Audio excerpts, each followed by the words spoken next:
Hello, I'm Dennis Holmes and this is my wife Tina Holmes. We've got Leo Gem Cavaliers. We've had this breed for nearly 38 years. Sitting on my lap here is Leo Gem Renaissance, pet name Jay. He's now 20 months old, and this is his mother, champion Leo Gem Rhapsody, who's now almost 5. We've been in the breed for 38 years. We've now got 10 dogs. The youngest one is now 14 months and the oldest is nearly 13. We started off in 1979 just getting a pet, and they become addictive. The following year we bought another one, and then it's gone on from there. We show under the name of Leo Gem, and so far we've made up 5 champions. I'm on the committee of the Eastern Counties Cavalier King Charles Spaniel Society, and we both judge all over the world. There's 4 standard colours in Cavaliers. These are the Blenheims, brown and white. There's also a tricolour, which is black, white and tan, black and tans and rubies. They should weigh, the standard says, between 12 to 18 pounds. Most of them are in between 15 and 18 pounds. They've got a long coat which requires regular grooming. They need to be groomed every day, and it's always advisable to clean their teeth at least every other day. The main difference between a Cavalier and a King Charles Spaniel, which a lot of people do get confused, is that with a King Charles Spaniel, as well as having a very, very flat face, a Cavalier has a much longer nose and also tends to have a much flatter skull. The King Charles Spaniel has a much more rounded skull. They've got large, dark eyes and a very sort of pleasing expression.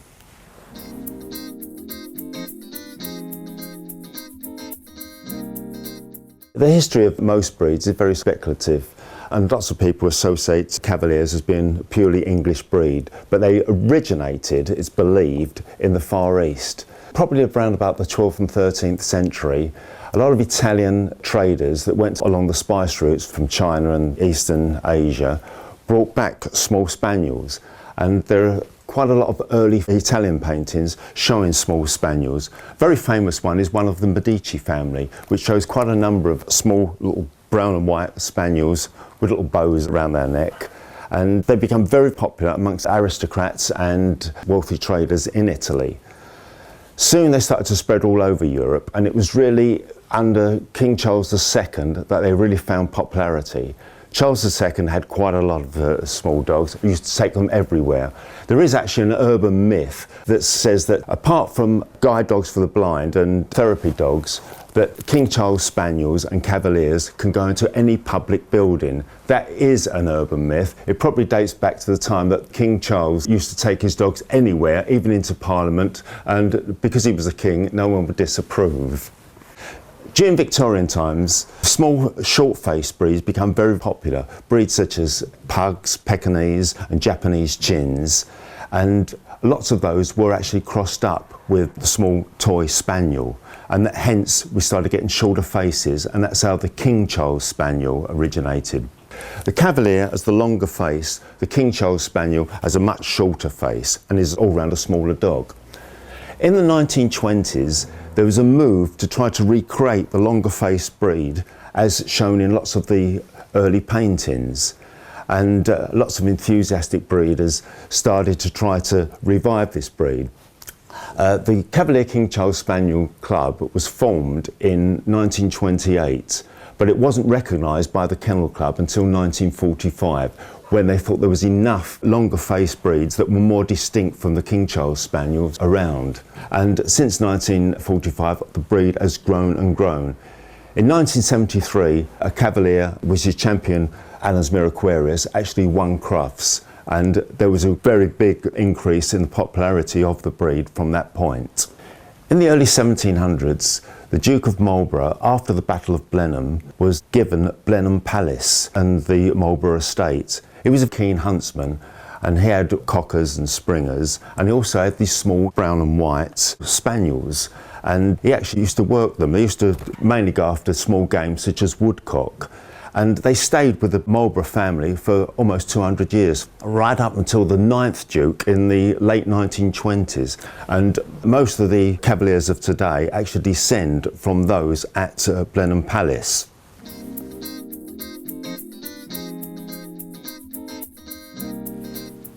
most endearing thing about a Cavalier is their temperament. Very affectionate and loving little dogs. Love nothing more to cuddle up on your lap. They're very affable with other dogs, with other pets, cats, and I think they're the ideal family dog. Great with children, also great with old people living alone. I wouldn't say they're a one-man dog. They're friendly with most people. If we sit in here, watch television, immediately they want to come on our lap. And if any strangers come in, they're curious, they want to fuss. And it's their temperament. They're just very outgoing and very loving dogs. Most of the time when they're indoors, they're quiet, they play amongst themselves. As soon as there's a knock on the door, they all go mad until people come in and they want to introduce themselves. And then they tend to quieten down a bit. If you take them out for a walk, as soon as they go out the door, they might start barking, but normally they're quiet and they behave well on the lead. Cavaliers are great as solo pets, but they do love being in the company of other dogs. We always think that 2 is an ideal number, but we've got 2 times 5 here. We'd advise that if anyone's going to have one pet dog, that they're not out of the house for longer than 4 hours a day.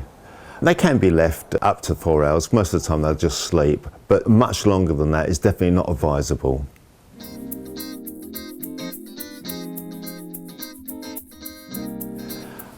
Although lots of people regard Cavaliers as lap dogs like this, just sitting around here, they're very sporting. In fact, I knew of a breeder who used to show and also used to go out shooting and used to take his show Cavalier out retrieving game. And he said at the time it didn't take much learning, so just below the surface is a little gun dog. They're quite happy to sit around on your lap, but they're also eager to go on a 10-mile hike. Very sporting dogs. In fact, I'd regard them as big dogs in small jackets. There are quite a lot of people that actually do agility and obedience with them. They can do quite well. They tend to be very, very accurate. Ideally, they need 2 walks a day for at least 15 to 20 minutes. We tend to do a lot of pavement walking with these because it keeps them in good muscular order. They love running off lead, but obviously you have to make sure they're well trained, they will return because they see another person, see another dog, they always want to come up and say hello. So it is important that you do go to training classes and make sure that they do come back on command. Yeah, when out walking, they do actually like to go anywhere, under bushes and hedges, so you have to be very, very careful. And also it's most important, as soon as you come back, you give them a good brush through.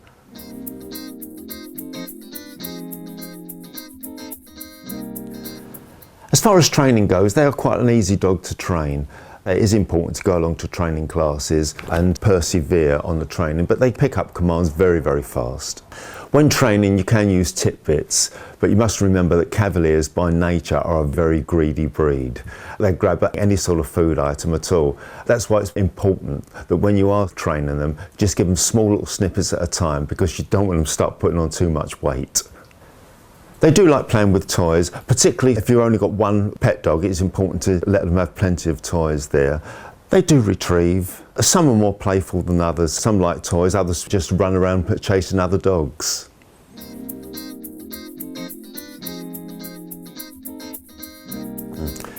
It's very important that they are groomed through daily because they can get, being a long-coated breed, they can get tangles, particularly under their ears and under their arms. And you need to get right down, particularly after a walk, to make sure there's no grass seeds, and check the paws as well. There's no grass seeds lodged into the paws.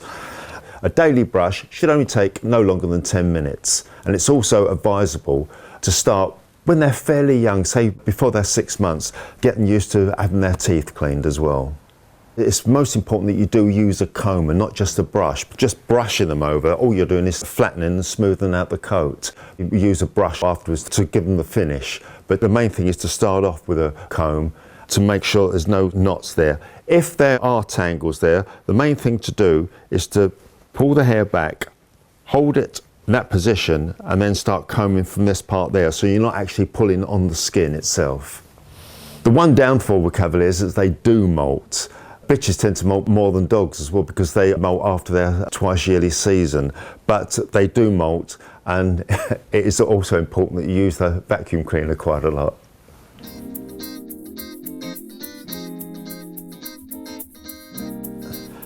There are a few inherited diseases with Cavaliers.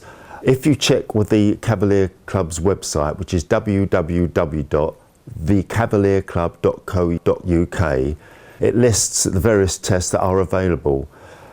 There are two particular diseases. One is episodic falling, and the other one is dry eye, curly coat, and there are a DNA marker for that.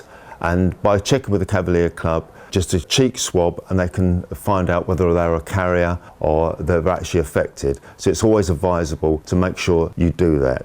There is heart screening and also scanning for syringomyelia, and details of that can also be found on the Cavalier Club's website.